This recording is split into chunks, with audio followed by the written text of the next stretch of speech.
Entonces, decíamos que músculo esquelético, músculo cardíaco y músculo liso, ¿no? Son los tres tipos de músculo. Ahora, ¿cuál es la semejanza entre el esquelético y el cardíaco? Como les digo, en el cardíaco, cuando hablemos de cardíaco, prácticamente vamos a hablar el tema de la dinámica de la contracción muscular, potencial de acción, que eso sí difiere, ¿no?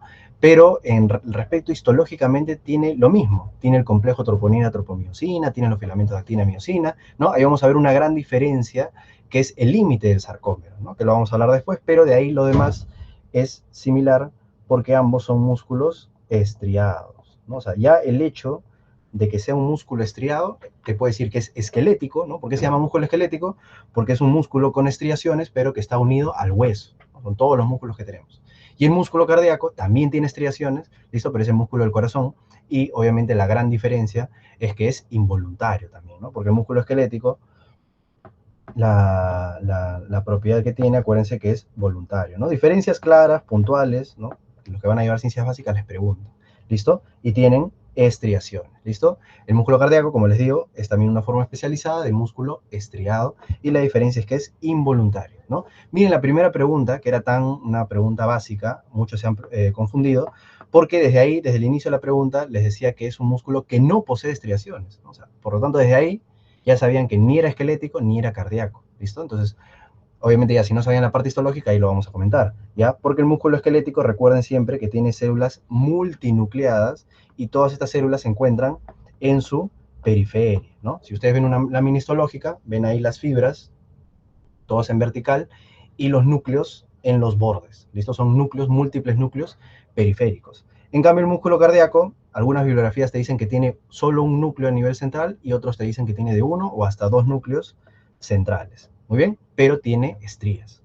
En cambio, el músculo liso no tiene estrías, ¿listo? Son células fusiformes, ¿listo? Son células fusiformes, y también tiene un núcleo a nivel central, ¿listo? Y de ese tipo de músculo estábamos hablando, ¿no? Un músculo sin estriaciones con solo un núcleo central, ¿no? ¿Qué característica histológica tiene? Es lo que vamos a hablar ahorita. Muy bien, entonces esas son las tres diferencias. Y obviamente el músculo liso es el que tenemos obviamente en la mayoría de vísceras, ¿no? Por lo tanto, también es un músculo involuntario, ¿no? Entonces, cuando hablamos de un músculo involuntario, ¿por quién está regido? ¿Quién estimula los músculos involuntarios? ¿Quién me dice? Que es lo que vamos a hablar obviamente en otra clase, pero quiero que me digan el estímulo, ¿no? Porque a veces hasta eso te preguntan. ¿Quién me dice cuál sería el estímulo tanto del músculo cardíaco como del músculo liso, al ser músculos involuntarios? ¿Qué sistema se encarga de eso? Muy bien, el sistema nervioso autónomo, ¿no? Entonces, es muy importante que hasta la contracción muscular va a depender entonces de no solo neurotransmisores, ¿no? Sino señales del sistema simpático, del sistema parasimpático, ¿ya? Muy diferente al músculo esquelético, ¿no? Que es un músculo voluntario, que en la placa motora vamos a ver que simplemente es el tema de la acetilcolina como neurotransmisor para la contracción muscular. Muy bien, ¿listo? Entonces hasta ahí esas diferencias. Ahora, ¿qué tenemos que saber? Términos que hay en el tejido muscular, ¿no? Porque ahí no hablamos de membrana plasmática, ¿no? No se dice membrana plasmática del músculo, ¿no? Sino se llama sarcolema, ¿no? Y por ejemplo, en la primera clase vamos a ver justo el tema de sarcolema, más o menos para que lo relacionen, porque la membrana celular antiguamente se le llamaba plasmalema, ¿listo? Porque antes yo, por ejemplo, cuando yo iba a histología decía, pucha, ¿cómo me acuerdo? Me confundí entre sarcolema, sarcoplasma, sarcosoma, ¿no? Entonces, sarcolema, ¿listo? Acuérdense, lo vamos a ver en la primera clase, la membrana celular, ¿listo? La pared celular antes se llamaba plasmalema también, ¿listo? Entonces, por eso el sarcolema es la membrana celular, pero de la célula muscular, ¿listo? El sarcoplasma, está sencillo, sarcoplasma es el citoplasma, lo que está dentro. El retículo sarcoplasmático es el retículo endoplasmático del músculo, pero si alguien me quiere especificar, porque, por ejemplo, esto yo lo saco de un dato de fisiología, de Guyton, pero si ustedes ven Ross Histología, te especifica. ¿Qué tipo de retículo endoplasmático sería el retículo sarcoplasmático? ¿Liso o rugoso? ¿Ustedes qué dicen? Cuando hablamos de organelas, ¿cuál de los dos retículos ejerce más funciones? ¿El liso o el rugoso? ¿Quién me dice? El liso. Muy bien, ¿ya? Porque el rugoso, esa característica, ese nombre lo tiene, porque tiene ribosomas en su pared. Entonces, no es que el retículo produce proteínas, sino que el retículo endoplasmático rugoso tiene ribosomas y obviamente se encarga de la síntesis de proteínas. pues, ¿no? Pero el liso, en la mayoría de cuando repasemos organelas, vamos a ver que siempre es el que genera la mayor cantidad de funciones, ¿no? Entonces, en este caso, el retículo sarcoplasmático es un tipo de retículo endoplasmático liso, ¿ya? Y los sarcosomas, ¿ya? Y los sarcosomas son las mitocondrias, ¿listo? Que mitocondrias vamos a necesitar, obviamente, para generar ATP y para generar la contracción muscular. Muy bien. Y también tenemos tejido conectivo, ¿no? Típica pregunta, tejido conectivo que rodea una fibra, un fascículo o el músculo entero, ¿no? O sea, porque nosotros podemos tener fibras musculares, ¿listo? Que dentro de cada fibra están las miofibrillas, ¿no? Que ahí vamos a ver los miofilamentos, en lo más macroscópico, perdón, más microscópico, ¿no? Actina, miosina, pero todo esto se llama una fibra, ¿no? Un conjunto de fibras, todo eso se llaman haces, ¿listo? Haces musculares, ¿listo? Haces musculares. Y un conjunto de haces musculares es el músculo, ¿listo? Para que entiendan. Fibra muscular, conjunto de fibras, haces musculares y conjunto de haces musculares, ¿listo? O haz de fibras, músculo en general. Entonces, el tejido conectivo que rodea una fibra se llama endomisio. El tejido conectivo que rodea un haz de fibras o un fascículo también, ojo, también les pueden poner fascículo. Un fascículo muscular son un conjunto de fibras musculares. Ese es el perimicio. ¿Y quién rodea todo el músculo? ¿Cómo se llama el tejido conectivo que rodea todo el músculo? Epimicio. Ahora, ¿por qué es tan importante? Relacionándolo a tal vez alguna patología. Hay una patología en donde ustedes pueden encontrar infiltrados, ¿listo? En el endomisio. Infiltrados, obviamente, por una lesión. ¿En qué patología, quién sabe, pueden haber infiltrados en el endomisio? Alguna patología, obviamente, relacionada a patología muscular. ¿Alguien tiene una idea? ¿Alguien sabe? Patología que haya infiltrado en el endomisio. Muy bien, en la polimiositis. Ya que no van a confundir, ¿listo? Con dermatomiositis, ¿listo? La dermatomiositis, ya, lo que ya están llevando reumato, es cuando ya aparecen las pápulas de Gottron, el rash en heliotropo, ¿no? Que hay una afectación ya dermatológica. Muy bien, ¿no? El rash en heliotropo. Entonces, eso es dermatomiositis, ¿ya? Pero la polimiositis es solo cuando hay afectación muscular, ¿no? Entonces, este curso, ¿no? O estas clases también, está para esto de, doctor, preguntas atípicas, todos van a responder. Imagínense, polimiositis. ¿Dónde se encuentran los infiltrados de esta enfermedad, no? Los infiltrados autoinmunes. Pucha, ¿dónde serán? En el endomisio. ¿Listo? En el endomisio. Y eso obviamente genera la debilidad muscular, que son lo que tienen los pacientes, generalmente debilidad muscular a nivel proximal. ¿Ya? Muy bien, ¿no? Entonces la polimiositis, por ejemplo, vemos anticuerpos con anti-Ho. ¿Listo? Excelente, entonces acá están viendo el endomisio que está cubriendo cada fibra muscular, ¿listo? El perimicio, que lo estamos viendo por acá, que está rodeando cada fascículo, y el epimicio, que está rodeando ya todo el músculo. ¿Listo? Muy bien.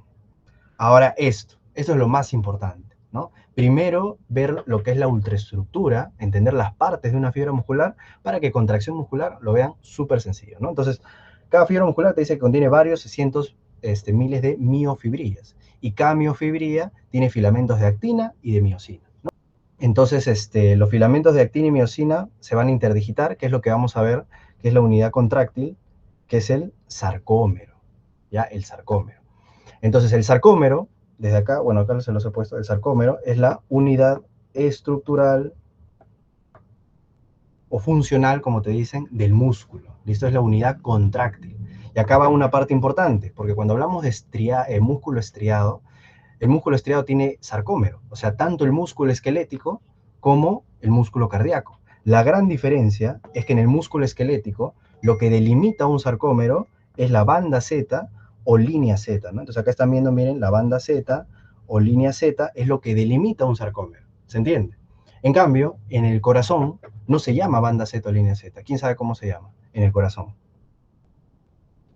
Que por eso estaban mal muchos de los que respondieron esa alternativa. ¿Quién me dice? ¿Qué delimita en el corazón un sarcómero? Pregunta de examen. Típica pregunta de examen. Los discos intercalares. Entonces, en el corazón, ya lo vamos a ver, son los discos intercalares, que son un tipo de unión gap, ¿ya? Que es lo que vamos a ver también en la clase de qué son uniones gap, para que ustedes entiendan, pero que transmiten iones y por lo tanto potencial de acción, por eso el corazón es un sinsitio, ¿ya? O sea, llega un estímulo y se propaga a todo el corazón. Entonces, sepan esa diferencia, ¿no? El sarcómero se delimita en el músculo esquelético por línea Z o banda Z y en el corazón por discos intercalares. ¿Listo? Muy bien. Entonces, los filamentos de actina, recuerden, son los filamentos delgados. También preguntan. Los filamentos de miosina son los filamentos gruesos. ¿Listo? Entonces, estos filamentos se interdigitan, ¿no? O sea, acá hacemos una imagen. Esta es una imagen de solo esta parte, ¿no? Esta parte estamos viendo acá. Entonces, miren, acá estamos viendo los filamentos delgados de actina, ¿no? A ti te preguntan, ¿cuáles son los filamentos que se unen a la línea Z? Obviamente son los filamentos de actina, ¿no? Porque acá estaría otro sarcómero por acá, ¿listo? Entonces, eso es por una proteína que se llama actinina, perdón, alfa-actinina, ¿listo? Eso no te van a preguntar, pero para que sepan. Entonces, la actina se une a la línea Z. Y miren cómo la actina va, ¿listo? Va la actina y llega hasta aquí, ¿listo? Porque acá tenemos los otros filamentos, ¿listo? Miofilamentos, perdón, que son los de miosina. Muy bien, entonces esto hace que en este punto se interdigiten, ¿no? O sea, en toda esta parte de acá se unan, ¿no? Que es lo que va a generar, ahorita vamos a ver una imagen más en zoom, que es para que se genere la contracción muscular, ¿ya? Pero hasta ahí quiero que entiendan eso. Entonces, esos son los filamentos delgados, los que están unidos a la línea Z, los miofilamentos de actina, las miofibrillas, y la miosina es la que está ahí gruesa. Muy bien, entonces, teniendo eso, nosotros separamos en bandas, ¿no? Tenemos la banda I, que también es llamada la banda clara. ¿Por qué? Porque solo tiene filamentos de actina. ¿Listo? Entonces miren acá, ¿cuál sería la banda I acá? Mira acá, por ejemplo, no está delimitada. Esa sería la banda I, ¿no? Porque la banda I solo tiene filamentos de actina. Por eso se le llama banda clara. ¿Listo? Porque solo tiene filamentos de actina. En cambio, la banda A, ¿ya? La banda A, están viendo acá, yo siempre recordaba esto cuando estaba en histología, porque A de ambos, tiene ambos miofilamentos. Tiene actina, que todavía tenía por acá un poquito, y obviamente tiene miosina, pues. Entonces la banda A tiene ambos, ¿listo? Y acá tenemos otra pequeña banda, que en algunos libros se les pone, que es la banda H. Y si se dan cuenta, la banda H, ¿qué tiene? La banda H ya solo tiene filamentos de miosina, porque hasta ahí no llega la actina, ¿entienden? ¿Listo? Entonces eso pregunta. Banda I solo tiene filamentos de actina, ¿listo?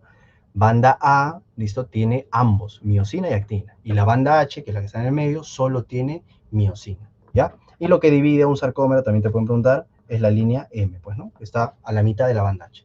Muy bien. Entonces acá está todo, ¿listo? Todo. La banda A, lo que te preguntan siempre son las bandas oscuras, pues bandas oscuras que tienen filamentos de miosina y los extremos, como en la imagen lo ven, de los filamentos de actina. Y la banda H es una área pálida en el centro de la banda A que está dividida en partes iguales por una línea M, ¿no? Que solo contiene filamentos de miosina. Ya hablamos del sarcómero, entonces la unidad estructural contráctil, ¿no? Que está delimitado por dos líneas Z en el músculo esquelético y por discos intercalares en el músculo cardíaco. Perfecto. Una pregunta ya más fisiológica, ¿no? Para los que están llevando fisiología, no creo que ya sea una pregunta para ya exámenes como en AME Salud, pero si te dicen quién mantiene en lugar, o sea, quién hace que se mantengan los filamentos tanto de miosina como actina, por ejemplo, acá estas imágenes, o sea, si me preguntan a mí el tema de dónde he sacado, ya les he dicho las bibliografías de lo que estoy sacando el curso, ¿no? Fisiología de Guyton, histología de Saavedra y Sepúlveda, listo, embriología de Moore, anatomía de la Target, entonces muchas de las imágenes son de esos libros, ¿ya? Solo que un poquito mejor con HD para que se vea bien. Entonces, esto, por ejemplo, es de fisiología. Entonces, acá están viendo de fisiología de Guyton, acá está la titina, ¿no? Entonces, obviamente, acá estamos viendo los filamentos gruesos de miosina, ¿no? Y los filamentos delgados de actina. ¿Quién es el soporte? Es la titina, ¿ya? Que con respecto a parte del proceso fisiológico de contracción, no tiene alguna acción, pero te pueden preguntar cuál es el filamento que mantiene en su lugar a los filamentos de actina y miosina. Muy bien, ya, ¿qué más? El sarcolema, ya, ¿qué era el sarcolema? Era la membrana celular, o sea, cuando ustedes ven membrana celular, como la parte más periférica de la fibra muscular, ¿listo? Tiene prolongaciones en el interior de la célula, que son los famosos túbulos T, ¿ya? Importantísimo. Túbulos transversos o túbulos T, ¿ya? Que solo van a estar en el músculo estriado, o sea, también si les enseñan histología del músculo cardíaco, es lo mismo. También están los túbulos T. ¿Quién me quiere decir para qué sirven los túbulos T? ¿Por qué es tan importante este dato que les he dicho para que más o menos ubiquen dónde están los túbulos T? A ver, Adrián, ¿alguien quiere participar? Por el chat también. Sería para profundizar lo que es la despolarización para activar lo que son las islas. Para que eso hiciera o sea, la despolarización que, o sea, hace lo que es el sarcolema, hace que el potencial de acción llegue a lo que a las membranas que contienen el calcio, me olvidé el nombre, que son creo que las cisternas, algo así, unas cisternas que contenían calcio que permitían la salida de esto. Muy bien, ¿no? Entonces lo que ha hecho Adrián, para simplificarlo, los túbulos T nos ayuden, ¿no? Como ha dicho Yanira también muy bien, a propagar el potencial de acción, ¿no? Porque nosotros vamos a hablar que esto, obviamente, toda esta ultraestructura, estamos hablando ya de lo más microscópico, ¿no? Del músculo, cuando ya se va a contraer, ¿no? Pero antes de todo eso, tiene que haber un potencial de acción, o sea, tiene que haber una sinapsis, que ahí vamos a ver lo que es la placa motora, ¿listo? Entonces, cuando llega ese potencial de acción, justo por eso es importante saber a la membrana celular, ¿no? O sea, a la membrana de la fibra, al sarcolema, se tiene que propagar ese potencial de acción. Entonces, ¿cómo se propaga ese potencial de acción? Les van a preguntar, por los túbulos en T, ¿no? Entonces, ¿y dónde están los túbulos en T? O sea, miren la importancia, y ya les he puesto, se ubican justo en la unión entre la banda A y la banda I. O sea, imagínense que este es el borde de su fibra muscular, ¿no? O sea, imagínense que este es el borde, o sea, justo es el último filamento del músculo, ¿no? Entonces esos túbulos T se ubican así, ¿listo? ¿Ya? Y a los lados de cada túbulo, acá se van a encontrar esas estructuras que había mencionado Adrián, ¿no? Las cisternas del retículo sarcoplasmático, que ahorita vamos a mencionar el retículo sarcoplasmático, que ya habíamos dicho, ¿no? Que es el retículo endoplasmático liso del músculo, pero ese retículo sarcoplasmático muy importante porque tiene calcio, ¿ya? Y el calcio obviamente lo vamos a ver importante para la contracción muscular. Entonces, a eso se le llama una triada. Pues, ¿no? Si te pregunto, ¿cuál es la triada muscular del músculo esquelético? Eso, el túbulo T con dos retículos sarcoplasmáticos, ¿no? Y miren, justo están ahí, porque ahí vamos a ver después, así si le hacemos suma a esto, que en esta parte, o sea, en esa unión que hay entre la actina y la miosina, ahí esas cabezas de miosina, que están viendo estas bolitas, o sea, acá, o sea, ahorita vamos a hacer un zoom de esto, ahí es donde se genera la contracción muscular, ¿no? Entonces, justo por eso, ¿cuál era la banda I? Esta era la banda I, pues, ¿no? Donde solo había filamentos de actina. ¿Y cuál era la banda H? Todo esto, pues. No, perdón, la banda A, todo esto, ¿no? Donde había miosina y actina. Entonces, en donde se une la banda I con la banda A, o sea, acá entran los túbulos T, justo donde se va a dar la contracción muscular, ¿no? Entonces, todo tiene relación, chicos, ¿ya? Porque yo te puedo preguntar, ¿no? No sé, pues, ¿por dónde entran los túbulos T? ¿Por la línea Z? No. Es en la unión de la banda I, la banda A, y ya se acuerdan porque ahí justo se va a dar la contracción. Perfecto. Ahora, tenemos otros filamentos, ya, estos filamentos que podrían ser importantes, que te dicen, o sea, cómo está unido justo esto que estamos hablando de la membrana celular, ¿no? La membrana de la fibra, el sarcolema, ¿no? Con la fibra muscular, o sea, tienen que haber proteínas que los unan, ¿no? Porque si no van a estar flotando. Esas proteínas son estas dos, la desmina y la bimentina, ¿no? Rodean a cada banda Z, ¿no? Que es el sarcómero, y los insertan a los costámeros, que son las placas que están dentro del sarcolema. ¿Listo? Pero hay otra proteína muy importante que también une la superficie interna de la membrana muscular con los sarcómeros. ¿Listo? Que es esta proteína importante que es la distrofina. ¿Listo? No tengo que admitir, la sala es de ingreso, o sea, solo ingresan y ya están en el Meet, no se acepta, solo que ingresa al Meet. Entonces, la distrofina es muy importante, o sea, también ancla, como les he puesto ahí, la superficie interna de la membrana muscular, ¿listo? A lo que es el sarcolema, ¿listo? Entonces, acá sí hay una enfermedad. ¿Cómo se llama, no? Cuando hay una alteración en la distrofina. Su nombre, la enfermedad, tiene prácticamente lo mismo. Y lo han preguntado en el ENAM. ¿Ah? En el ENAM han preguntado eso. Ya no puse esa pregunta, creo, porque es muy sencilla. ¿Cómo se llaman esas enfermedades? No. La distrofia lateral ametrófica es otra enfermedad muy, muy diferente que es por afectación de las motoneuronas. Pero son distrofia, bueno, ya está bien, distrofia muscular. Es que, ya, bueno, vamos a poner una parte porque, o sea, las distrofias pueden tener varios tipos, está bien. La distrofia lateral ametrófica es otro tipo, pero ese es un tipo de alteración neurológica más que todo. Entonces, estas distrofias, muy bien, tenemos la distrofia de Duchenne, ¿ya? Pero la distrofia de Duchenne es la única distrofia que existe, chicos. ¿Quién me dice? ¿O alguien conoce otro tipo, otro tipo de distrofia? Muy bien, de Becker. Y eso es muy importante, ¿eh? Porque justo vamos a ver una pregunta en sí que me pareció muy interesante. ¿Ya? Ahora, estas distrofias, acuérdense que están ligadas al cromosoma X. Por lo tanto, acuérdense que solo lo tienen los varones y las mujeres son portadoras, ¿no? Entonces acá tenemos dos importantes. La distrofia de Duchenne, que es la que la mayoría ha dicho, pero también tenemos la distrofia de Becker, ¿ya? ¿Cuál es la principal diferencia para que entiendan? La de Duchenne es más severa, ¿listo? Porque en la Duchenne hay una disminución total de lo que es la distrofina, ¿listo? Entonces ahí sí, por ejemplo, esos pacientes, recuerden desde la niñez ya tienen problemas musculares, ya tienen debilidad muscular, tienen problemas para caminar. O sea, tienen un inicio de la enfermedad, un inicio temprano, ¿no? Por eso dicen que prácticamente en la adolescencia estas personas ya no pueden caminar, ¿no? Y generalmente mueren, vamos a poner, la mortalidad más o menos es de los, vamos a poner, 20 a 30 años. Hasta ahí llegan porque obviamente luego producen una insuficiencia respiratoria. Entonces recuerden eso, ¿no? Que tengan debilidad muscular ya desde niño, que no puede caminar, ¿no? O sea, ya en la pubertad no puede caminar, piensen en distrofia de Duchenne. En cambio, la distrofia de Becker es una disminución parcial, ¿listo? Disminución parcial de la distrofina, o a veces no es que sea una disminución, que no haya mucha distrofina, sino que es afuncional, o sea que no funciona muy bien, ¿listo? Pero es más leve, en otras palabras.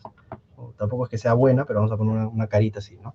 Entonces esos pacientes generalmente sí pueden vivir normal toda su vida, pero algunos se han visto pues que tienen que estar en silla de ruedas, ¿no? Por el tema de que se les dificulta mucho caminar.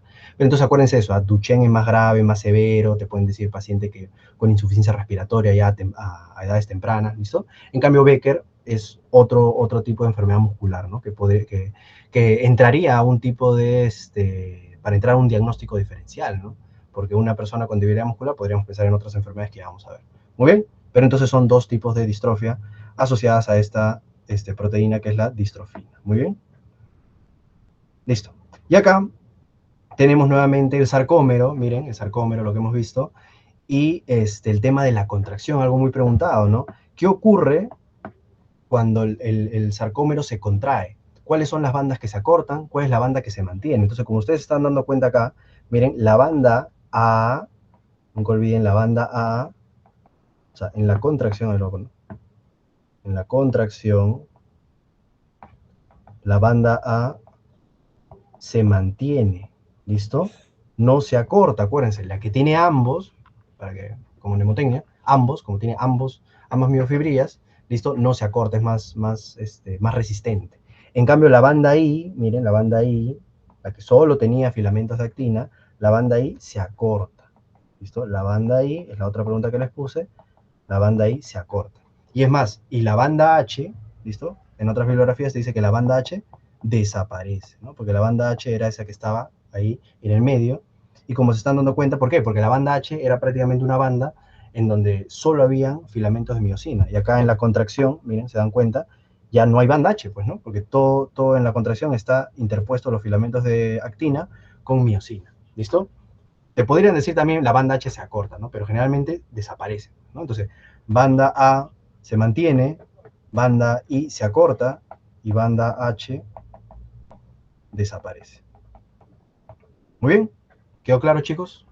Ha quedado claro toda la parte de la ultraestructura, ¿no? Para ubicarnos en la contracción muscular. ¿Ha quedado alguna duda? Hagan las dudas, cualquier pregunta. El hecho de que sean clases en vivo también, yo digo, o sea, cuando estoy haciendo un nuevo curso, siempre digo, aprovechen en preguntar. Algo no entendieron, algo por ahí no sé, no notaron, pregunten, ¿no? Porque igual van a tener las clases grabadas, ¿no? Pero el tema de entender es muy importante. Todo claro hasta ahí, chicos, ¿verdad? Muy bien. Entonces, nos vamos ahora a hablar también características moleculares muy importantes de lo que es la actina y la miosina ahora propiamente, ¿no? Entonces acá tenemos lo que es el filamento de actina. O sea, cuando hablamos de filamento de actina es todo esto, ¿eh? El filamento de actina está dentro lo que es la troponina y la tropomiosina, ¿listo? Pero para que ustedes entiendan, dice, está constituido por lo que es la proteína G, que al polimerizarse genera la actina F, ¿no? Entonces, ¿qué es la actina F? Que te dice en forma de espiral doble. La actina F es todo esto, pues. Toda esta espiral que está ahí, a eso se le llama actina F, que viene de actinas G polimerizadas. ¿Listo?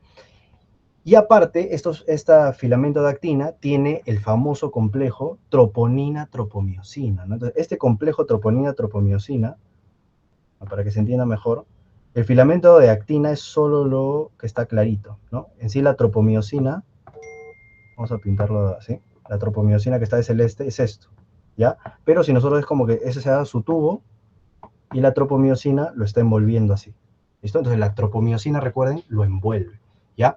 Ahora, ¿el músculo liso tiene tropomiosina? ¿Qué me dicen? ¿Tiene tropomiosina o no tiene tropomiosina?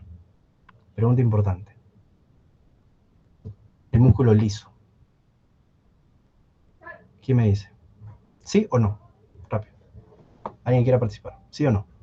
Sí tiene tropomiosina, ¿ya? O sea, el músculo liso y el músculo, bueno, todos los músculos tienen actina, miosina y tropomiosina. Eso no cambia, ¿listo? Lo que no tiene el músculo liso es las troponinas. Eso sí es muy importante, ¿ya? Entonces, ¿por qué se le llama complejo troponina, ¿no? O troponina, tropomiosina. Porque acá, como están viendo en la imagen, o sea, el complejo troponinas está unido a la tropomiosina, ¿listo? Entonces la tropomiosina, ahí está, ¿no? Está compuesta por dos cadenas polipeptídicas, ¿no? Que cubren, muy importante, los sitios activos de la actina. ¿Listo? ¿Por qué? Porque para que se genere la contracción, la miosina tiene que tocar a la actina. ¿Listo? Entonces, ¿quién cubre ese sitio activo? Si se dan cuenta, ¿no? Que acá dice puntos activos. ¿Quién está cubriendo eso?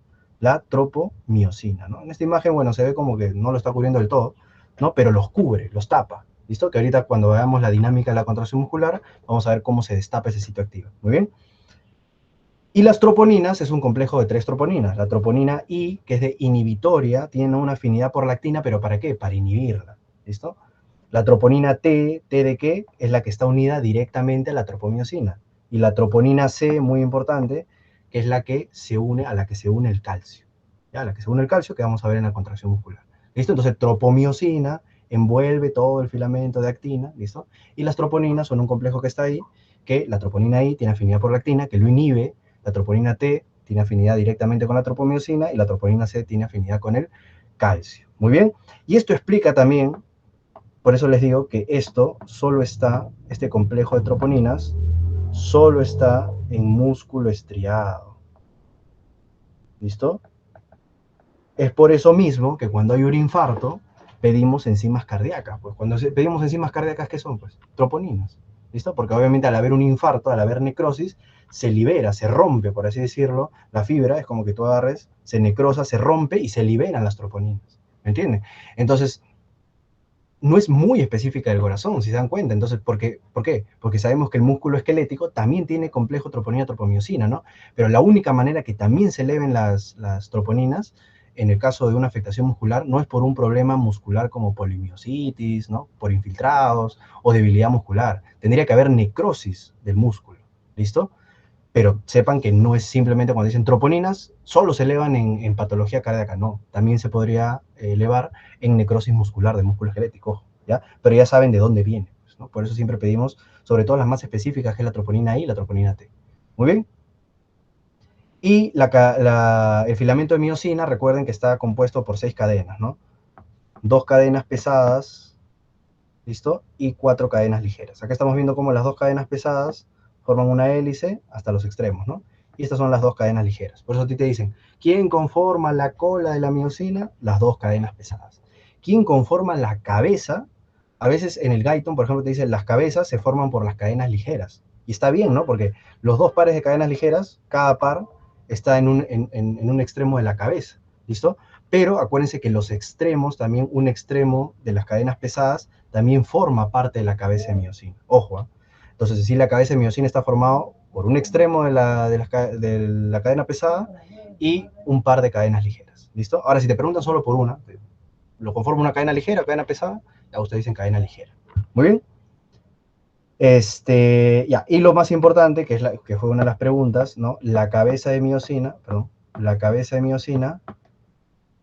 actúa como una enzima adenosina trifosfato ATPase, o sea, gasta energía que lo va a requerir para la contracción muscular, ¿no? Por eso en la pregunta decía, ¿cuál de los filamentos, no? es el que consume o gasta un mayor, o tiene un mayor gasto energético, ¿no? Así decía la pregunta, la miosina, ¿no? Porque tiene propiedad ATPase, ¿listo? Para generar ATP. Muy bien, entonces acá ya es un resumen, ya miren, un resumen de todo lo que hemos visto. Ya miren acá, está delimitado, ¿no? El sarcómero, ¿no? Miren los miofilamentos, acá es lo mismo que hemos estado hablando. Esto sería, ¿qué sería? La actina, esto de acá sería la miosina, ¿no? Acá estamos viendo ya la miosina con sus cabezas, ¿listo? Y acá estamos viendo el filamento de actina, ¿no? Este sería la actina F, ¿no? Miren la actina y todo lo que está envolviendo acá, que viene a ser la tropomiosina, ¿listo? Y el complejo de troponinas, que vendría a ser así, son 3, está ahí unido a la cadena de tropomiosina, ¿no? Entonces están dando cuenta que la tropomiosina tapa el sitio activo de la actina, ¿no? Pero ahorita vamos a ver por fenómenos de contracción, destapa el sitio activo y se une la cabeza de miosina. O sea, para que se genere la contracción, la cabeza de miosina tiene que tocar al filamento de actina, ¿no? Acá lo están viendo nuevamente, entonces otro tipo de imagen, igual filamento de actina, tropomiosina envolviéndole y el complejo troponina. Muy bien, y acá está la cabeza de miosina con su propiedad ATPase, ¿no? Para generar energía.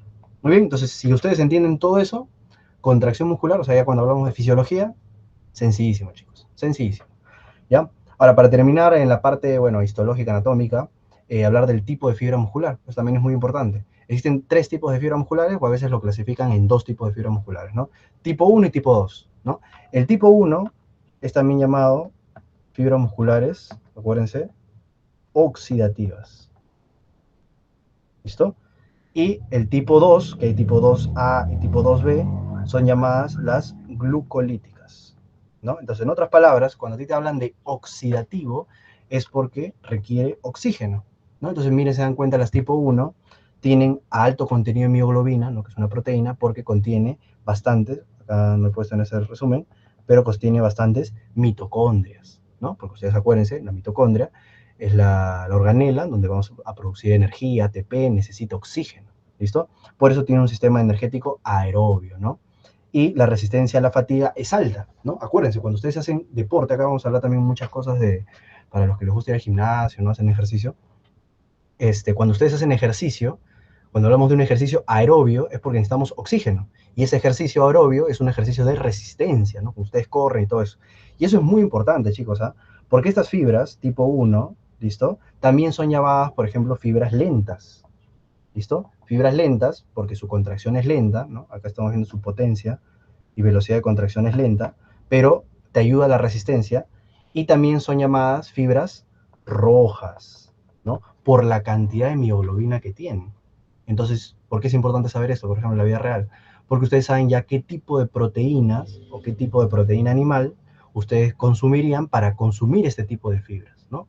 Con esta idea, ¿qué consumirían ustedes si son, por ejemplo, atletas? ¿No? O sea, atletas me refiero a atletismo, ¿no? Corren, hacen running, son runners, ¿no? Está de moda ahora. ¿Qué tipo de proteína comerían? Ya sabiendo esto. A ver, ¿quién me dice? ¿Alguien? ¿Qué sería, pues, chicos? Proteínas, ¿no? Proteína animal que sea rojo, o sea, la carne. ¿Se entiende, no? Creo que me están entendiendo. En cambio, las fibras tipo 2, ¿no? Se dividen, bueno, tipo 2A, 2B, que vendría a ser intermedio, ¿listo? Que son las glucolíticas. Acuérdense que cuando hablamos de mecanismo glucolítico, de glucólisis, es porque estamos en un medio anaerobio, ¿no? Como lo están viendo. Entonces, estas fibras no necesitan oxígeno, por eso casi no tienen mitocondrias, no tienen mioglobina, ¿listo? Por eso esas fibras también se llaman fibras rápidas, porque su contracción es rápida, pero son fibras blancas, ¿no? Entonces, ahí, ¿qué tipo de proteína comeríamos? Por ejemplo, el pollo, ¿no? Un ejemplo de tipo 2A, un ejemplo claro, el salmón. Obviamente todo esto estamos hablando de proteína animal sin que lo frías, sin que lo cosas, ¿no? O sea, cómo se ve la proteína, ¿no? Entonces el salmón, por ejemplo, el salmón es rosado porque tiene una cantidad intermedia de mioglobina, ¿no? Entonces, sabiendo de estas cosas, de que vemos histología, fisiología, podemos saber hasta qué tipo de proteína podemos consumir respecto a nuestras necesidades o respecto a nuestros objetivos, pues, ¿no? Entonces, muy importante, chicos, ¿no? Entonces, pones fibras lentas, ¿ya? Fibras lentas son fibras oxidativas que necesitan oxígeno tipo 1, ¿ya? Más mitocondrias, más mioglobina. En cambio, las fibras tipo 2 son vías glucolíticas porque van por el ciclo anaerobio. ¿Listo? Muy bien. Y ahora vamos a hablar de contracción muscular. ¿Ya? En contracción muscular acá sí vamos a hablar bastantes cosas. ¿Sí? Bastantes cosas que preguntan. Entonces, cuando hablamos justo eso de transmisión neuromuscular, ¿ya? La transmisión neuromuscular es porque hablamos de una placa motora, ¿listo? Que es lo que les he puesto acá. La placa, la famosa la placa motora terminal, que es la unión entre una neurona y la fibra muscular. Muy bien. Entonces, bueno, acá vamos a resumir lo que está acá, porque ya está escrito, pero yo se lo voy a explicar en la imagen. Tiene que llegar un impulso, ¿no? A la neurona, en primer lugar, ¿listo? Entonces, para cuando llegue ese impulso, que es un potencial de acción a la neurona, estos canales de calcio, acá es calcio, disculpen, son canales de calcio dependientes de voltaje, ¿no? Cuando veamos en tipos de transporte, cuando hablamos de dependientes de voltaje, es porque necesitan sí o sí un potencial de acción, ¿no? Un potencial de membrana, un potencial que se propague para que se abra. Muy diferente a otros receptores que necesitan, no son canales de voltaje, sino son canales de ligando, ¿no? Un canal de ligando es cuando necesita un neurotransmisor, no un potencial de acción, que es, por ejemplo, el receptor de acetilcolina que vamos a ver ahorita, ¿ya? Entonces llega el potencial de acción y ¿qué pasa? Se abren esos canales de calcio. Entonces, al abrirse esos canales de calcio, ¿ya? Estos canales de calcio se abren, comienza a entrar el calcio y hace que las vesículas que están dentro, estas vesículas que contienen, ¿qué neurotransmisor contienen? La acetilcolina. ¿Listo? Entonces esa acetilcolina se libera, se rompe, se libera y entra a este espacio que se llama espacio sináptico. ¿Listo? Entonces llega a ese espacio sináptico y se une a esto, obviamente, estamos hablando, todo esto de acá es la fibra muscular, ¿no? Pues acá te está diciendo membrana muscular, ¿no? El sarcolema, ¿no? Acá tiene su receptor. ¿Que cómo se llama este receptor, chicos? Este receptor de acetilcolina tiene un nombre, o unas siglas. Ahí se los he puesto. Es el receptor NM. ¿Qué es NM? Porque ahí les he puesto NM nada más. ¿Pero qué es NM? Y eso lo preguntan, ¿ah? ¿Qué es un NM? No molestes, no muscular, novo muscular. ¿Qué es NM, chicos? ¿Qué es NM? ¿Alguien sabe? Receptor nicotínico muscular, ¿no? Ya vamos a ver, ¿no? Justo en la primera unidad está sistema nervioso autónomo, por eso es importante que ustedes sepan receptores. Los receptores de la acetilcolina o receptores colinérgicos se dividen en o nicotínico o muscarínico, ¿no? Y los muscarínicos tenemos M1, M2, M3, M4, M5. En cambio, los nicotínicos tenemos nicotínico muscular y nicotínico ganglionar, ¿listo? Entonces, el NM es nicotínico muscular, y esto ya han preguntado en el ENAM, ¿listo? ¿Cuál es el receptor al que se une la acetilcolina para generar? Han preguntado, ¿cuál es el neurotransmisor? Miren, tan sencillo, ¿cuál es el neurotransmisor para la contracción muscular? La acetilcolina, ¿ya? Muy bien, entonces, esta acetilcolina se une al receptor, es un receptor ligando, ¿no? Porque necesita un neurotransmisor para abrirse, y hace que se abra un canal. Ese no sería un canal de voltaje, simplemente sería un canal asociado a un receptor ligando. ¿Para qué entre qué, chicos? ¿Quién me dice? ¿Para qué me sirve que la acetilcolina, según el receptor nicotínico muscular, hace que abra canales de qué? Acá está. Todos se los he puesto acá, chicos. Hace que abra canales iónicos de sodio. De sodio. ¿Listo? Entonces, entre el sodio, y como vamos a ver en la clase potencial de acción, el sodio despolariza la membrana, genera un potencial de acción. Y lo que había preguntado antes, ¿no? ¿Y cómo se va a propagar ese potencial de acción? Por esto, pues. ¿Qué es eso? El famoso túbulo en T. ¿Listo? Entonces el túbulo en T propaga ese potencial de acción, ¿listo? Como ya hay un potencial de acción, ¿listo? Se abren otros canales aparte, que son canales de sodio activados por voltaje. Entonces se mete más sodio sobre todo. Se mete más sodio, se mete más sodio. Entonces todo ese sodio que se mete, ¿listo? Hace que obviamente entra por los túbulos en T, o sea, el canal iónico, cómo se propaga ese potencial de acción por los túbulos en T, ¿listo? Hacen que llegue a esto, pues, al famoso retículo sarcoplasmático, ¿listo? Entonces el retículo sarcoplasmático, ¿qué tenía? Calcio, ¿ya? Entonces hace que se libere, y por eso era importante, ¿no? Que yo les dije, eso se llamaba una triada, pues, ¿no? Porque los túbulos en T estaban, ¿en dónde, chicos? ¿A qué nivel estaban los túbulos en T en el sarcómero? Te pregunto, rápido. A ver, flash, memoria rápida. ¿Dónde estaban los túbulos en T en el sarcómero? Entre la banda A y la banda I. Muy bien. Entonces ahí están a los lados los el retículo sarcoplasmático. Entonces, por eso les dije, esta ya es una imagen como que estemos bien profundos, ¿no? Bien profundos. ¿Ya? Entonces se libera el calcio. ¿Listo? ¿Cómo se llama, ¿no? Si te preguntan cómo se llama este canal, ¿no? De liberación de calcio, tiene dos nombres. ¿Listo? Por eso les he puesto esos dos nombres acá. Acá, ¿dónde se los he dejado? Aquí. ¿Ya? Receptores de dihidropiridina, ¿no? Ligados a canales de liberación de calcio, o también llamado, creo que más ustedes lo han visto, como canales de rianodina. Nunca olviden esto, es importante. Entonces, los canales de rianodina, o si te preguntan, los receptores de dihidropiridina, que dihidropiridina viene de calcio, ¿no? Por eso tenemos nosotros bloqueadores no dihidropiridínicos y dihidropiridínicos, ¿no? Cuando veamos farmacología cardiovascular, ¿ya? Entonces, son estos canales para la liberación de calcio. Entonces, acá ya podemos ver una patología muy preguntada. ¿Quién sabe cuál es esa patología? En algunas personas existen genes, ¿ya? Genes mutantes, ¿ya? Que los hacen propensos a que ante una situación, este receptor de rianodina o receptor de hidropiridínico libere más calcio. ¿Quién sabe a qué enfermedad me estoy relacionando y a qué factor? ¿No? ¿Qué factor hace que se libere esto?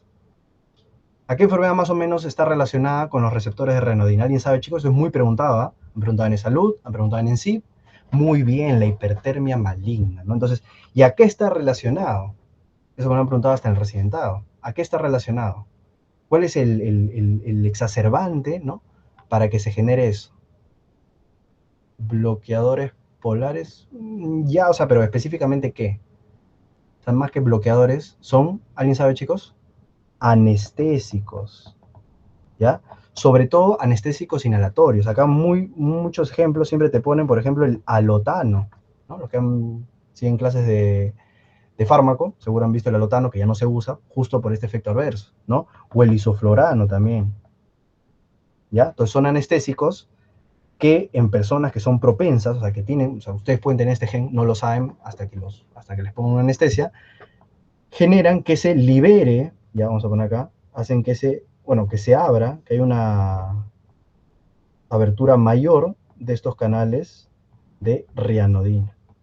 Entonces, por lo tanto, hacen que se libere más calcio de lo normal. Y eso hace que haya una contracción continua, pues, ¿no? A eso se le llama la famosa hipertermia maligna. ¿Listo? O también te pueden decir crisis hipermetabólica. ¿Ya? Hipertermia maligna o crisis hipermetabólica, ¿listo? Entonces, ¿por qué? Porque obviamente genera bastante contracción, pues constante contracción, que eso llega a generar rigidez muscular, taquicardia, fiebre, ¿listo? Entonces es un claro ejemplo. Y acá si te preguntan, ¿cuál es el antídoto justo de esta enfermedad? ¿Cuál es el antídoto? ¿Cuál es el antídoto de la hipertermia maligna? Típica pregunta también. El dantroleno, ¿no? E imagínense que en algún momento les dicen, ¿y el dantroleno cuál es su mecanismo de acción? Pucha, no, pero todo eso es atípico. Atípico, ¿cómo van a preguntar eso? Que tienen que saber eso, pues. No es simplemente saber la enfermedad, el antídoto, sino qué es lo que hace el dantroleno. El dantroleno actúa ahí mismo, pues. El dantroleno, su mecanismo de acción es un antagonista del receptor de rianodina.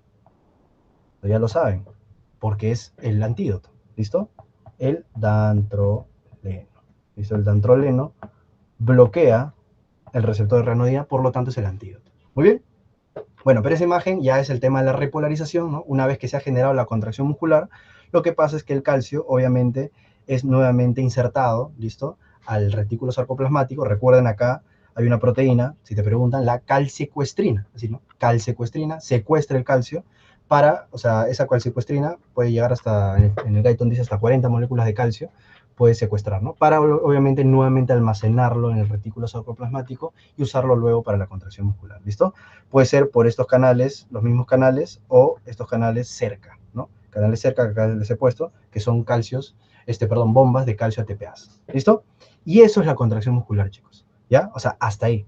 O sea, la parte del potencial de acción. Entonces, volvemos rápidamente, se liberan las vesículas de acetilcolina por la apertura de los canales de calcio. O sea, tiene que haber aperturas de canales de calcio para que se libere acetilcolina. La acetilcolina se une al receptor nicotínico muscular. Esto hace que se liberen o se abran, perdón, canales de calcio iónico, ¿no? Asociados a ligandos, ¿Cuál es el ligando? La acetilcolina.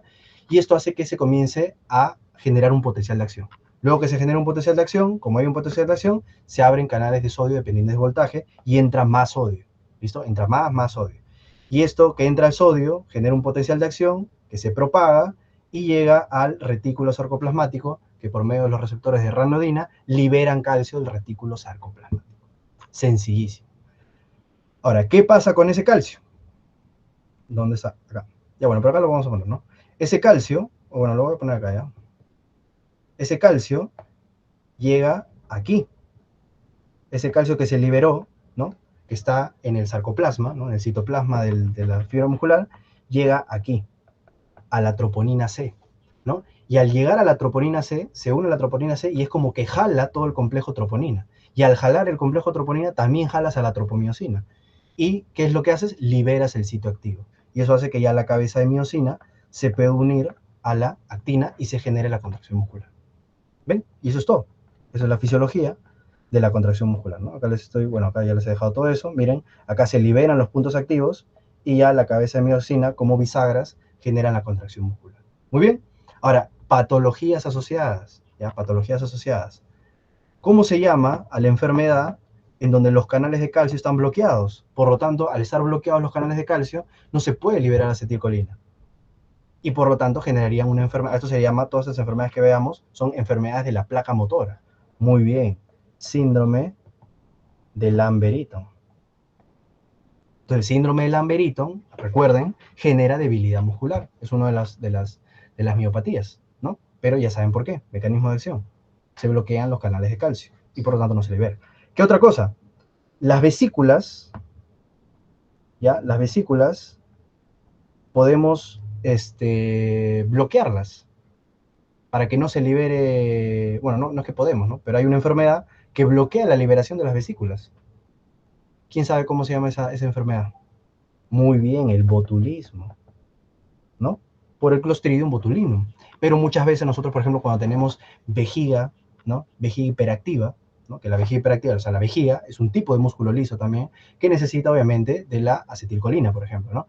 Entonces, una manera para disminuir la contracción de la vejiga, usamos toxina botulínica. O sea, muchas enfermedades en donde hay una contracción, hay mucha contracción, y sabemos que el neurotransmisor para esta contracción es la acetilcolina, usamos toxina botulínica. Obviamente hay 1000 efectos adversos porque estás disminuyendo los niveles de acetilcolina. O sea, está generando podría generar efectos adversos con respecto a un síndrome parasimpático lítico, ¿ya? O simpático mimético, ¿no? Como lo quieran llamar. Muy bien, entonces el botulismo, recuerden, bloquea la liberación de las vesículas. Ahora, hay otra cosa que al contrario puede estimular la liberación de más acetilcolina. ¿Quién sabe cuál es esa? Los que han estado en mi curso de fármaco, ahí se los enseñé. El veneno del Lactrodectus. ¿Listo? De la araña negra, de la viuda negra. Por eso la viuda negra genera síntomas autonómicos, pues. Rigidez muscular. ¿Por qué? Por eso, pues. Porque libera más acetilcolina de la vesícula. Mira, hasta ahí ya están viendo 3 enfermedades relacionadas a procesos fisiológicos. ¿Qué más? La típica enfermedad que te preguntan. ¿Cuál es la enfermedad en donde se bloquean estos receptores? Viene un anticuerpo, ¿no? Viene un autoanticuerpo y bloquea esos receptores. Muy bien. La famosa miastenia gravis. ¿Listo? La miastenia gravis es una enfermedad autoinmune, en donde hay autoanticuerpos que bloquean de manera competitiva el receptor de acetilcolina. Y por lo tanto no se genera contracción muscular. Entonces, pero ¿cuál es la gran diferencia? Ojo, eso sí es muy importante. Que tanto el botulismo como el síndrome de Lamberton nunca liberan acetilcolina. O sea, generan una enfermedad de la placa motora en donde no hay contracción muscular, pero también genera clínica autonómica porque no hay liberación de acetilcolina. Muy diferente a la miastenia gravis, ¿listo? Que la afectación es en la parte postsináptica. O sea, postsináptica porque hablamos después del espacio sináptico, ¿no? Entonces, pero sí se libera acetilcolina. Entonces, no debería haber clínica anticolinérgica. O sea, normal debería haber funcionamiento colinérgico, pero sí específicamente debilidad muscular, ¿no? Que la miastenia gravis, recuerden, es típicamente una debilidad ascendente o descendente, chicos. ¿Cómo es la miastenia gravis? ¿Comienza arriba o comienza abajo? Típicamente. Descendente, muy bien. Los pacientes comienzan con diplopía, ¿no? Muy común diplopía, y va bajando, ¿no? Cuando te hablen de una parálisis ascendente, ahí ustedes recuerden siempre Guillain-Barré, ¿no? Pero eso ya tiene que ver con desmielinización, eso no es una debilidad muscular. Muy bien, ¿ven? Cuántas enfermedades y lo relaciono. Muy bien. Ahora, otra que, bueno, que también vamos a hablar, esto lo vamos a volver a repetir en sistema nervioso autónomo, porque vamos a hablar de la transmisión de los neurotransmisores, pero recuerden que obviamente una vez que se usa la acetilcolina, viene la acetilcolinesterasa, pues, ¿no? La acetilcolinesterasa viene y destruye la acetilcolina, esto lo voy a hablar más en sistema nervioso autónomo, pero acá tiene que ver pues con los órganos fosforados, los carbamatos, etcétera, ¿no? Pero acá, por ejemplo, les he dado algunos ejemplos, ¿no? De fármacos, por ejemplo, fármacos agonistas colinérgicos, o sea, que podrían similar la respuesta a la acetilcolina y generar contracción muscular, que por ejemplo está la metacolina, el carbacol, la nicotina, o sea, la misma nicotina del cigarro, podría estar relacionado a que genere mayor contracción muscular, ¿listo? Pero estos me importan, por ejemplo, fármacos inhibidores de acetilcolinesterasa, o sea, que al tú inhibir la acetilcolinesterasa, que es quien degrada la acetilcolina, en otras palabras, lo que haces es que aumenten los niveles de acetilcolina, ¿no? Entonces, en los pacientes, por ejemplo, que usamos bloqueadores neuromusculares y se nos pasa la mano, ¿no? Podemos usar esto, ¿no? Neostigmina, fisostigmina, ¿no? ¿Por qué? Porque lo que hacemos es aumentar los niveles de acetilcolina, ¿ya? Igualmente, el antídoto de la atropina, que la atropina es un antimuscarínico, eso lo vamos a ver en la clase de sistema nervioso autónomo, es un antimuscarínico, cuando te pasas de la dosis y bloqueas muchos receptores muscarínicos, das neostigmina, das fisostigmina, bueno, perdón, más que todo fisostigmina y pirostigmina, porque la neostigmina es más que todo como antídoto de bloqueantes neuromusculares, ¿ya? Porque la neostigmina tiene un tiempo de acción más corto. En cambio, para intoxicaciones por atropina, damos fisostigmina y pirostigmina, recuerden, porque al bloquear la acetilcolinesterasa aumentamos los niveles de acetilcolina, ¿no? Y por ejemplo, el hidrofonio también genera eso. El hidrofonio también inhibe la acetilcolinesterasa. Y este sí es un fármaco que, por ejemplo, lo usamos en una prueba justo en los pacientes con miastenia gravis. Porque los pacientes con miastenia gravis tienen debilidad muscular y nosotros usamos hidrofonio, o prueba de hidrofonio, que tiene un nombre, eso se llama test de Epsilon. ¿Listo? Si les preguntan. Es darle hidrofonio y el paciente mejora ¿cómo se llama? Sus signos, ¿no? Sus síntomas. Porque obviamente, al darle hidrofonio, inhibimos a la acetilcolinesterasa y aumentamos los niveles de acetilcolina, ¿no? Entonces, como los autoanticuerpos de la miastenia gravis son autoanticuerpos competitivos, si hay más acetilcolina, sí van a poder generar la contracción muscular, ¿ya? Entonces, acuérdense eso. Todo eso se está entendiendo por qué se usa cada medicamento, ¿ya? Y el disopropilo, que bueno, es un medicamento que no se usa mucho, pero que tiene un tiempo de acción mucho más largo, ¿ya? Y existen fármacos que también bloquean la unión neuromuscular, o sea, que actúan, por ejemplo, como un autoanticuerpo de la miastenia gravis, o sea, bloquean el receptor nicotínico muscular, ¿no? Que son los fármacos curarímicos, ¿no? Curariformes o curare también, algunos le dicen curare, o la tubocuarina, si te pregunto. ¿Quién puede bloquear el receptor nicotínico muscular? O sea, bloquearlo, la tubocuarina. ¿Quiénes estimulan el receptor nicotínico? La metacolina, el carbacol. Pero generalmente estos fármacos no es que o sea, en ninguna circunstancia, o tal vez, ¿no? En circunstancias de debilidad muscular, pero no, o sea, el carbacol, la metacolina, más que todo lo utilizamos cuando hay alteraciones de bloqueo de acetilcolina, pero de otros órganos, ¿no? Como una vejiga hipoactiva, ¿no? Etcétera.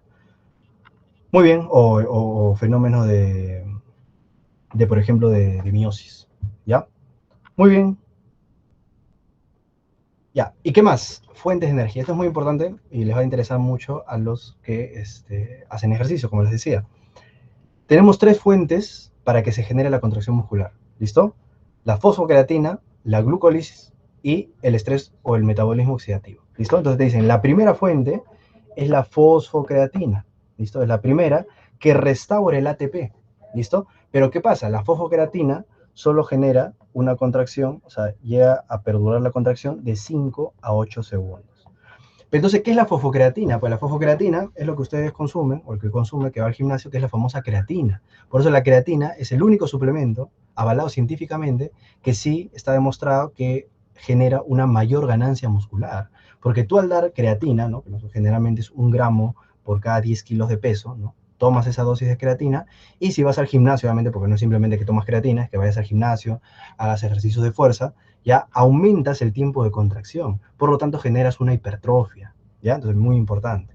El siguiente, no, miren, el segundo depósito de energía que utilizamos es la glucólisis, que recuerden que la glucólisis es la degradación de glucógeno, ¿ya? Lo vamos a ver más en términos en endocrinología, pero también glucogenólisis, ¿no? Destruir el glucógeno, que son los depósitos de glucosa en el músculo, para generar glucosa, ¿no? Y esa glucosa genere ácido pirúvico, ácido láctico, y esto convierta ADP en ATP, ¿no? Igual se los voy a poner por cosas.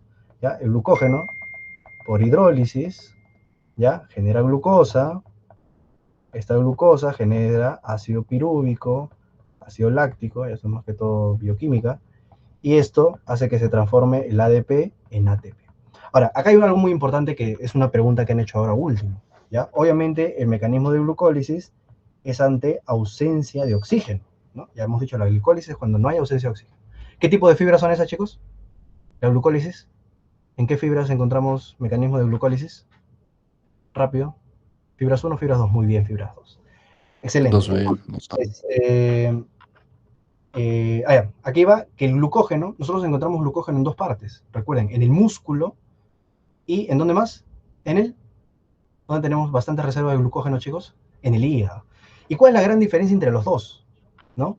Que el glucógeno hepático es el que nosotros utilizamos para liberar la glucosa a la sangre. Pero ojo que acá que estamos hablando del glucógeno muscular, el glucógeno muscular solo sirve para liberar glucosa en el mismo músculo. ¿Listo? ¿Por qué? ¿Qué es lo que no tiene el músculo que le impide liberar esa glucosa hacia la sangre, hacia el exterior? ¿Quién me dice? Es pregunta también importante. El GLUT no sirve para transporte de glucosa, o sea, cuando la glucosa está en la sangre y se va a transportar hacia un tejido. Es una enzima. Hay una enzima importante, muy bien, la glucosa 6-fosfato. ¿Ya? No olviden eso. Entonces, el músculo no posee glucosa 6-fosfato. ¿Ya? Que esta glucosa 6-fosfato, recuerden, sí lo tiene el hígado. Ahora, ¿por qué me importa que sepan eso? Porque hay una enfermedad que ahora le han preguntado en el último de salud, que es la famosa enfermedad, ¿ya? Enfermedad de Von-Yerke, ¿ya? ¿Y qué es la enfermedad de Von-Yerke? La enfermedad de Von-Yerke es una deficiencia de la glucosa 6-fosfato. Entonces son pacientes que al no tener esta enzima, que ya saben que el músculo no la tiene, pero al no tenerla a nivel hepático también, o sea, no tener nosotros esta enzima, no podemos liberar glucosa al exterior. Entonces genera hipoglicemia. Entonces, si en algún momento les preguntan, la enfermedad de Von-Yerke, ¿no? Bueno, relacionado a esto ya, bueno, a un término o un dato del músculo, pero acuérdense, ¿no? O sea, ¿qué enzima no tiene músculo? La glucosa 6-fosfato. ¿En qué enfermedad hay una deficiencia de la glucosa 6-fosfato? Por lo tanto, genera hipoglicemia, la enfermedad de Von-Yerke. Muy bien, listo. Y la última fuente de energía, la tercera y última, importantísimo, es el metabolismo oxidativo, ¿no? Que esto obviamente, la fuente, acuérdense, la fuente son las grasas, ¿no? Para generar una contracción sostenida a largo plazo. Por eso yo siempre les digo, en el gimnasio, primero hacen ejercicios de fuerza, ejercicios de peso, y una vez que terminan ese ejercicio de peso, que han agotado todo, o sea, agotaron su fosfocreatina, agotaron sus depósitos de glucógeno por glucólisis, que eso lo van a gastar en ejercicios, ¿no? En ausencia de oxígeno, que los ejercicios anaerobios generalmente son los ejercicios pues, de cargar peso, ¿listo? Cuando gasten todo eso, cuando estén destruidos, ahí se meten a correr media hora, 40 minutos, ¿no? O una hora si quieren, y van a estimular el metabolismo oxidativo, en donde prácticamente solo van a quemar grasa, ¿ya? Para que bajen de peso, para que, bueno, ante su objetivo, obviamente, ¿no? Porque si ustedes quieren ganar masa muscular, ahí no pueden hacer eso, pues, ¿no? Porque ahí van a quemar, porque recuerden que si ustedes queman mucho, también no es que queman grasa, sino también comienzan a perder proteína, ¿ya? Muy bien. Entonces, chicos, ¿qué tal hasta ahí?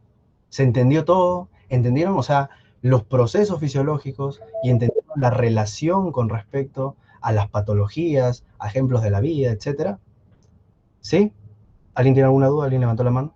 Si tiene alguna duda, normal, porque acá ya hemos terminado todo lo que es contracción muscular, o perdón, contracción de músculo esquelético, ¿ya? Porque ya ahora solo nos falta contracción de músculo liso, que es hablar de diferencias puntuales. ¿Alguien tiene alguna duda? ¿Se entendió todo, chicos? ¿Sí? ¿Todo bien? Perfecto. Muy bien. Ya. Y vamos a contracción de músculo liso. Muy bien, entonces en contracción de músculo liso, el músculo liso hay dos tipos. Ahora, con respecto a potencial de acción, porque potencial de acción también lo menciona en el Guyton, más que todo potencial de acción los voy a hablar en la unidad de gastro, pues, ¿no? Ahí vamos a hablar mucho de potencial de acción de las ondas lentas, potenciales en espiga, etc. Ya, entonces acá más que todo vamos a hablar de músculo liso, diferencias. Uno, que hay dos tipos de músculo liso, ¿no? El multiunitario y el unitario, ¿ya? El multiunitario es el que estamos viendo en esta imagen de acá, ¿ya? Multiunitario, que tiene bastantes fibras musculares, ¿listo? Y cada fibra trabaja de manera, ya cada una actúa de manera independiente, ¿no? Por ejemplo, eso lo podemos ver en el músculo liso del conducto deferente, en el músculo del iris, del ojo, el músculo ciliar, ocular, ¿no? Que son pocos, ¿ya? Son específicos, ¿ya? Entonces solo están inervados por una terminal nerviosa. En cambio, el músculo liso unitario, también se llama sincitial, recuerden ya esta palabra sincitio, te indica cuando llega un impulso y se propaga a todo el tejido, ¿listo? O visceral, porque este es el músculo que se encuentra en todas las vísceras, pues, ¿no? Cuando hablamos músculo liso del sistema digestivo, músculo liso del sistema respiratorio, músculo liso del sistema genitourinario, ¿no? Todo eso es músculo liso unitario, ¿no? Porque cientos a miles de fibras se contraen juntas como una unidad única. ¿Se acuerdan lo que les dije que era un unión gap, que eran los discos intercalares en el corazón? Pasa lo mismo acá. Cada fibra muscular, que es una célula, ¿no? Está unida por estas uniones. Vamos a ver esto en especializaciones de la célula. Son uniones gap, que es una unión gap que les dije que puede transmitir un potencial de acción o iones. Pues, ¿no? Entonces, cuando llega un impulso, basta de una terminal nerviosa, ¿listo? Se propaga todo el tejido. ¿Listo? Excelente, ¿no? Mira, acá les he puesto. Porque están unidos mediante uniones en hendidura, ¿no? Es lo mismo, uniones en hendidura, uniones gap, conexinas, ¿listo? Todo eso es lo mismo. Muy bien. Entonces, ¿cuál es el mecanismo? Ah, bueno, acá estamos viendo, ¿no? Por ejemplo, el endotelio, ¿no? El músculo liso del endotelio es otro ejemplo de músculo liso unitario, ¿ya? Ahí ven todas las fibras unidas como una sola. Muy bien. Ahora, ¿cuál es la gran diferencia, como les decía, entre músculo estriado y músculo liso, ¿no? Les dije, la actina y la miosina están en ambos. La tropomiosina también. Lo que no tienen es complejo troponina. ¿Qué más? No hay disco Z, ¿no? Acá no hay un sarcómero como tal, ¿listo? Entonces, si no hay línea Z, ¿a quién se une, ¿listo? La actina, ¿no? Porque la actina se unía, recuerden, a la línea Z. Acá, en vez de la línea Z, tenemos lo que son los cuerpos densos, ¿listo? Esto tiene que estar resaltado aquí, cuerpos densos, ¿listo? Entonces, los filamentos de actina se unen a los cuerpos densos, que vienen a ser la función de los discos Z. Y acá lo están viendo, miren, estos son los cuerpos densos, y estos filamentos delgaditos son los filamentos de actina. Entonces, ¿qué está unido a los cuerpos densos? Los filamentos de actina que están viendo ahí, ¿ya? ¿Qué más? ¿Qué otra diferencia que les dije? No hay el complejo troponina, pero en vez de troponina que hay en el músculo liso, la calmodulina, ¿ya? Que si el calcio se unía a la troponina C, ¿no? En el músculo esquelético, aquí el calcio se une a la calmodulina, ¿ya? Que acá vamos a ver las acciones que genera eso, ¿listo? Y lo otro también es que acá hay puentes cruzados lateropolares, o sea, hace que la fibra muscular se contraiga en ambos lados. Y acá lo vamos a ver, esta imagen por eso me gustó mucho del Guyton, que acá ven lo que es el filamento de miosina. Por ejemplo, cuando estaba viendo la histología de Saavedra, ahí lo hablan como también, en algunas bibliografías van a verlo como miosina 2. Es la miosina, ¿ya? Pero ¿qué se dan cuenta, no? ¿Se acuerdan que en el músculo esquelético la miosina estaba así, ¿no? Y la actina venía por acá, ¿no? Entonces la contracción solo se daba ahí, pues. En cambio, miren acá, la miosina está acá y por un lado vienen filamentos de actina y por otro lado son otros filamentos de actina. Entonces se da en ambos polos. Esto hace, acá no sé si les puse el porcentaje, sí, acá les puse, que la fibra muscular se llegue a contraer hasta el 80%. ¿No? Si a ti te preguntan, en el músculo liso, la fibra muscular se contrae el 80%. En cambio, en el músculo esquelético, ¿ya? Para los que van a llevar fisiología, les gusta preguntar en mi universidad porcentajes, todo eso, el músculo esquelético solo se contrae el 30%, ¿ya? Para que entiendan. Muy bien. Y lo otro importante es que en la membrana, ¿no? No hay túbulos T, ¿no? Acá hay otra diferencia, por eso son diferencias puntuales. En vez de túbulos T, lo que encontramos en la membrana celular son las caviolas, ¿no? Que harían lo que hacen más o menos los túbulos T, que es regular la concentración de calcio, ¿listo? Regulan concentración de calcio intracelular. Ya, otra gran diferencia, chicos, otra gran diferencia, bueno, que lo vamos a ver más que todo acá, es que el calcio, hemos visto que por eso el calcio es muy importante, ¿no? Por eso en estados de hipocalcemia o hipercalcemia siempre van a haber temas de debilidad muscular, espasmos musculares, porque el calcio es muy importante para la contracción muscular, ya sea esquelética o ya sea lisa. Ahora, ¿qué es importante? Generalmente, cuando vemos episodios de hipocalcemia, más que todo tenemos trastornos del calcio, o bueno, trastornos musculares, de músculo liso, recuerden, ¿ya? ¿Por qué? Porque el calcio que usa el músculo liso sobre todo es calcio extracelular, ¿ya? De fuera. En cambio, el calcio que usa el músculo esquelético, ¿ya? El músculo, bueno, el músculo estriado, tanto del corazón como esquelético, sobre todo es calcio intracelular. Entonces, para que haya una alteración muscular o una alteración del trastorno, tiene que haber una hipocalcemia muy severa, ¿ya? En otras palabras. ¿Ya? Entonces, es importante, el músculo liso usa sobre todo calcio extracelular. O sea, usa también intracelular, ojo, ¿eh? O sea, también tiene sus retículos sarcoplasmáticos, como vamos a ver acá, ¿ya? Pero sobre todo, miren acá, calcio extracelular. Y ahorita lo vamos a ver a detalle. Entonces, la concentración de calcio, como les digo, en el líquido citosólico, ¿no? Se incrementa por la entrada de calcio desde extracelular o a través de los canales de calcio en retículos sarcoplasmáticos, o sea, lo que está adentro. Acá el calcio no se une a una troponina, se une a la calmodulina y generan el complejo calmodulina-calcio. Este complejo calmodulina-calcio se une a la cadena ligera, eso es importante, ¿eh? Cadena ligera, ¿ya? Se une a la sinasa de la cadena ligera, también llamado miosina sinasa.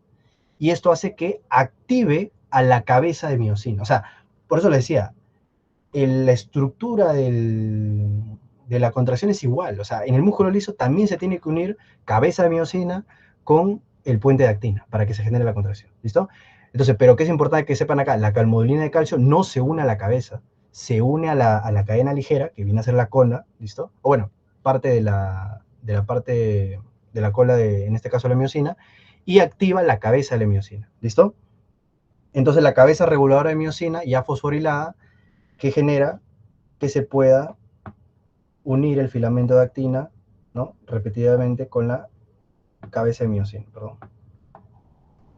Capacidad de unirse la cabeza reguladora con la actina, ¿listo? Entonces acá están viendo la imagen, esta es una imagen mucho más simplificada, más sencillo, entre el calcio extracelular, ¿listo? O el calcio del retículo sarcoplasmático, lo mismo, el mismo receptor, todo eso, ¿listo? Se une a la calmodulina y forma el complejo calcio-calmodulina y hace que se active la miosina sinasa, ¿listo? Y al activar, perdón, hace que, claro, se active la cadena ligera, ¿no? De la miosina, que es la miosina sinasa, y eso hace que la miosina pase de ser inactiva a una miosina fosforilada, ¿listo? Y esta miosina fosforilada que ya tiene, o sea, que se ha liberado, ha ascendido el ATP en ADP y fosfato, hace que se pueda unir la actina con la miosina y se genere la contracción muscular, ¿no? Entonces, muchas veces en fisiología netamente te preguntan cuál es la enzima encargada de la contracción muscular en el músculo liso, la miosina sinasa, ¿ya? La miosina sinasa, pero el calcio es igual, el calcio viene netamente del retículo sarcoplasmático o extracelular. Acá no hay acetilcolina, que entró el sodio, no. Acá simplemente o viene calcio extracelular por un canal de calcio o viene el calcio del retículo sarcoplasmático. Muy bien. Y para que se genere la relajación del músculo liso, una vez que se genera la contracción muscular, ¿no? Del músculo liso, las bombas de calcio, tanto en la membrana, como están viendo esta bomba de calcio, ¿cómo se llama esto, chicos? Cuando sale calcio y entra sodio. ¿Quién me dice? ¿Ese qué tipo de transporte es? Ya lo que vamos a ir viendo en las primeras clases. ¿Cómo se le llama eso? Cuando sale calcio, entra sodio, o bueno, una sustancia sale y otra entra. ¿Cómo se le llama eso? ¿Alguien sabe?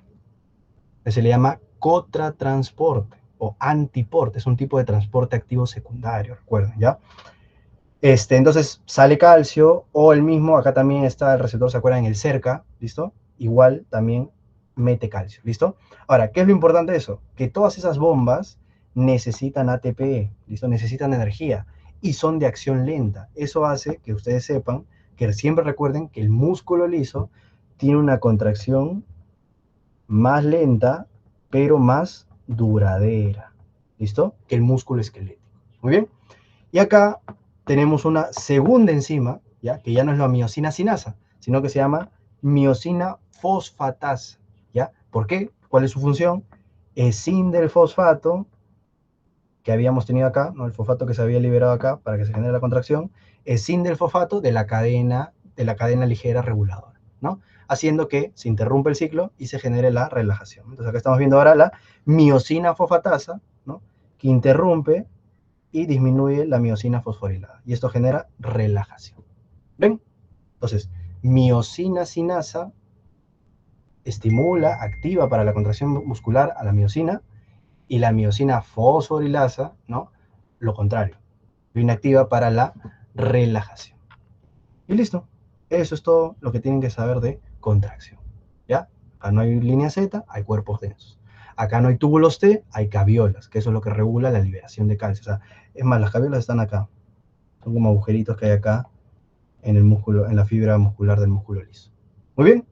Entonces, chicos, ¿entendieron todo? Si han entendido todo, las preguntas, yo en todas las clases les voy a poner 5 preguntas que yo redacto, porque me gusta redactar muchas preguntas. Yo siempre les he dicho, cuando lean un tema, también ustedes redacten preguntas, porque así, básicamente, ustedes ven lo que ustedes consideran importante y lo redactan como un tipo de pregunta, ¿no? Y aparte, banquear siempre de exámenes pasados. Por eso en todas las clases les voy a poner 5 preguntas creadas por mí y 5 preguntas de exámenes, ya sea recién dados, o sea, para que se den cuenta que todos estos conceptos los preguntan siempre, ¿no?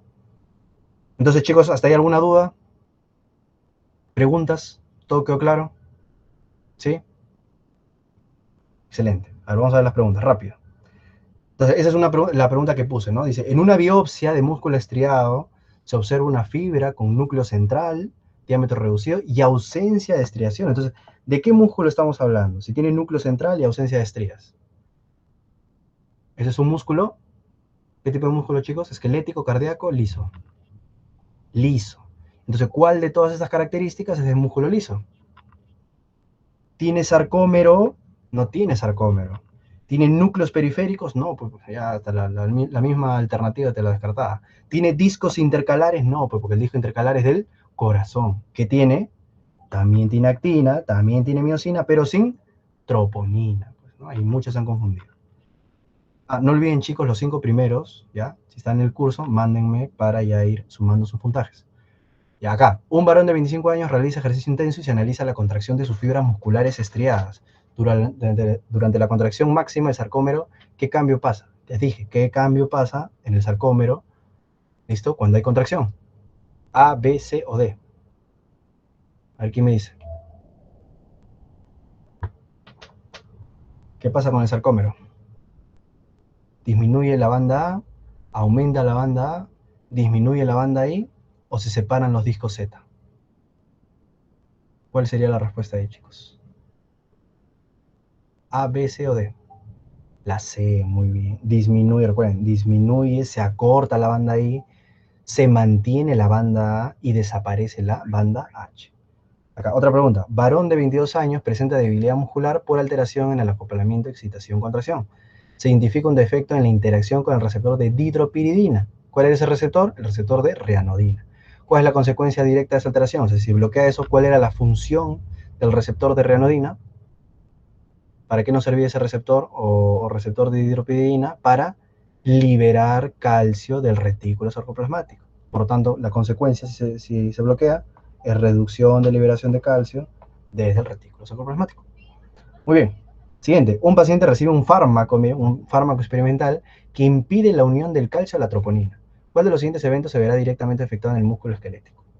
¿Qué pasa si no se une el calcio a la troponina, ¿no? Específicamente a la troponina C? ¿Qué es lo que pasaría? ¿En qué parte del mecanismo de contracción nos encontramos?